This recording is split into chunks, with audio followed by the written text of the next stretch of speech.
अब बैठे रहा कपड़वो नहीं करबा असली बच्चा तो से ना उसे कहनी ओ ते निकाल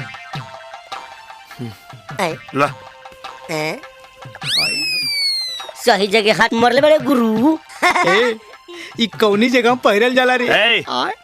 कपड़ा पे ध्यान द, जगह पे ध्यान देने की जरूरत नहीं है। ओके ओके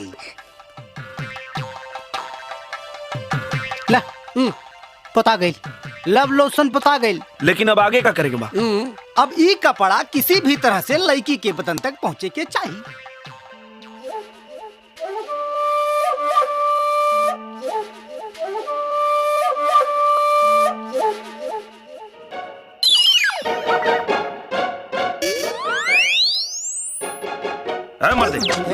चोरकट मत इनका चलतो आओ सेन काट जात का ढेर दिमाग ना खराब करा सेन काटा जात बा देखा ना हो कपड़ा पहुंचावे के तरकीब ढूंढतानी।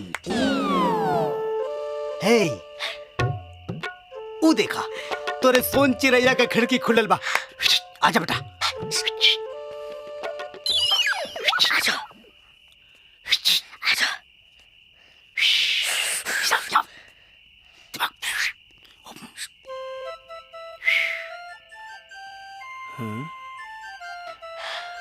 एक बात बतावा ए पर चढ़ी के वो चढ़ी जगह के प्यार करे बा। अच्छा तई प्लान चेंज करा चोर समझ के सारे काट दिए सर। प्यार किया तो डरना क्या? धीरे धीरे बोल सारे सब जाग जाई।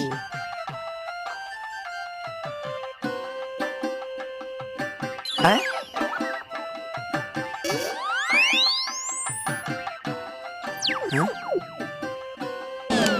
सराउ ये तनाव धीरे जिन बोला कि यहाँ तक सुनाई पड़ा।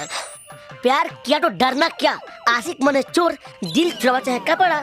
हाँ एक काम करा फटाक से चढ़ जा। अब आजा कहाँ आजा सराउ मर जाइबा। हट अब आजा आजा आजा आजा चट उठा से बारे बहादुर बारे बेटा अब का करी हो? एक मिनट ये छुटुआ। हाँ गुरुदेव। अरे सर जंद्र निकाल जल्दी। हाँ गुदगुदी लगा था रे ठीक से। इली ये कर का करी हो? पहला अरे भगवान का नाम लेके फेंका जब प्यार सच्चा हो तो पहुंच जाइए अपनी जगह पे। अच्छा जय हनुमान ज्ञान गुण सागर जय कपी तुम लोग कुछ कर रहा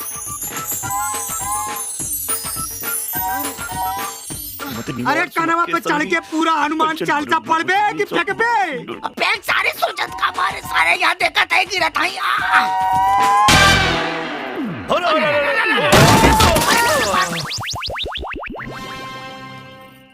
अरे भाग ला लोग बेटा। क्या रहा बुआ?